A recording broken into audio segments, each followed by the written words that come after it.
طيب في مشكلة بقى ان ممكن يكون الطرف التاني مم. ما بيحبش المناقشة، يعني بيقفل. يعني انت حتى لو مش هتكلميه في مشكله، انتوا هتتكلموا في حاجه مثلا خطه لحياتكم او اي حاجه، بس هو لا، ما بيحبش افتح مواضيع، مش عايز. طب حلو قوي. احنا هندير فعلا حياتنا ازاي؟ فعلا يعني فعلا، ما فيش بينا حوار يعني. ده حقيقة وده واقع بنعيشه، ان الراجل بيبقى مجهد قوي في الشغل. مم. بيقول لك انا بتكلم كتير طول النهار بره، مم. عايز اقعد في هدوء.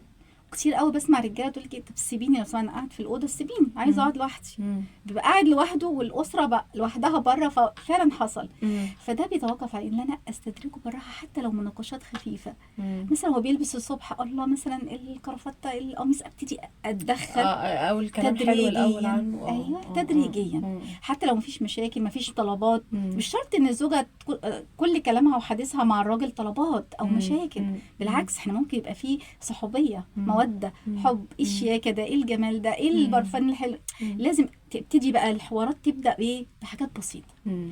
هيحب النقاش على فكره. استدرجه للكلام اه يعني. الاول ادخل له دخله، ايوه يحب الكلام، بالظبط او يلاقي نفسه دخلنا في مواضيع واحده واحده. بالظبط. ليه مم. دايما تلاقي الراجل دايما فعلا يحب يتكلم مع مامته، والزوجه تزعل تقول قاعد وبيتكلم مع مامته كتير، انا ما اصل هي بيتكلمش مش معايا. هتطلب منه طلبات او اه تكلمه في حاجات في الحياه او هو كده. حابب يفضفض. اه. احنا عايزين برضو ان الزوجه مم. تعتبر ده هو مم. عايز يفضفض، الفضفضه. او مم. تبدا بالمجاملات. مم. احنا دايما تقول لا هو اللي يبدا، ما مم. احنا مشكلتنا البنات والستات تقول لك هو اللي يبدا، مم.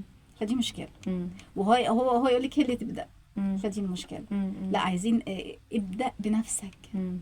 ابدا بنفسك بغض النظر عن الطرف التاني. طب في حالات بقى دي مستعصية، بيبقى الحوار مات بقى، يعني عارفة مم. مفيش لا الطريقة اللي حضرتك بتقوليها ان مم. انا ابتدي اتكلم كلام حلو وادخل في المواضيع، مم. لا ده مفيش اصلا، بقى فيه زي يعني ميت. اللي هو عارفة بقى اللي هو الصمت الصمت الزوجي او الزواجي. الخرس الزوجي او تمام. الكلام ده.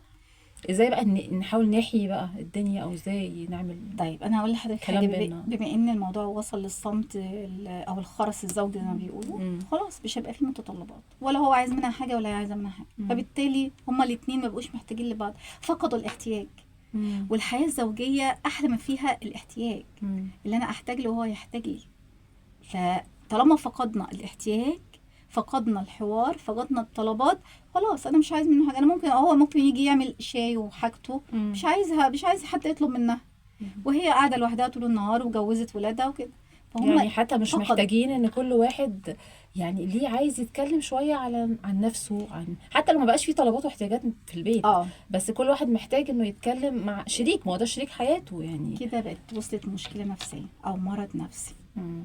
هم ممكن يقول لك انا مرتاح كده، وهي تقول لك انا يعني ما مرتاحه كده، بيحسوش ان في حاجة ناقصة، خلاص يعني هم حياتهم كده تمام. بالظبط تبلدت مشاعرهم خلاص. ممكن وهو يقول لك انا مرتاح كده، وهي تقول لك انا مش حاسين ان في مشكله. مم. في حين ان لو حد مثلا من الاسره حد بيحبوه قوي اتدخل وابتدى يقربهم من بعض، ابتدوا يخليهم يسافروا مع بعض، ابتدوا يخرجوا خروجات صغيره مع بعض، ممكن يعني ممكن الطريقة دي ان هم يخرجوا بره روتين الحياة. بس عايزه اقول لحضرتك ان طالما وصلوا للمرحله دي، ده مش سهل، ده اكيد في تراكمات كتير ما بينهم وفي حواجز. هم خلاص قطعوا. طب تفتكري السبب بيبقى الزوج ولا الزوجة، ولا هما الاثنين مشتركين؟ هما الاثنين طبعا، بما انهم هما الاثنين وصلوا للمرحله دي.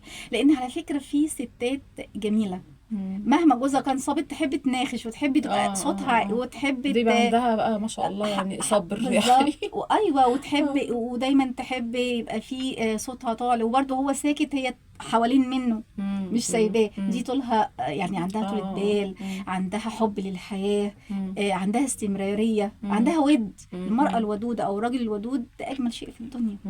فالودود ده ما بينقطعش ابدا عن صله اللي حواليه. يعني افهم من حضرتك ان نوع الست او طبيعتها هو اللي بيخلي العلاقه يا اما توصل لمرحله الخرس الزوجي او لا ما توصلش، يعني ما تخليهاش. في ست ما تخليهاش توصل كده، وفي ست لا بتستسلم وخلاص يعتمد الحياه كده. نعتبر 50-60% او اكتر على المراه.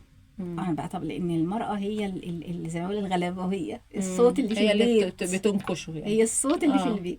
فلو انقطع هذا الصوت خلاص، ما هو الراجل هو كمان برضه انقطع. عنده صحابه وعنده اهله، عنده ما فيش خالص، هو قاعد في الغرفه لوحده على الموبايلات. ففعلا لقينا فعلا الفجوات دي بين الاسر كتير قوي. دكتوره نهى، انا بشكرك، يعني انت يعني فتحت لنا حاجات كتير، وعرفنا المشكله اللي بين الستات والرجاله، اللي هي الحوار، مفيش حوار بينهم. تمام. والستات طبعا، واللي بيشتكي من المشكله دي طبعا الستات، يعني الرجاله هو مفيش حوار، هو الحمد لله انا مش عايزه اتكلم ايوه يعني بالظبط هو كده. بيعتقد تمام، انا كده مبسوط يعني، تمام تمام. تمام. لو حابة نقول فبشكرك جدا. نصيحة يا للبنات ريت يا ريت يعني سريعا. النهائية، إن من رقي الأنثى الهدوء والصبر، وإن هي زي ما قلت لحضرتك الإيجابية والمدح، مم. وتبدأ بإنها تكون متفاهمة. مم. أي بنت هتبدأ حوارها استحالة أي حد.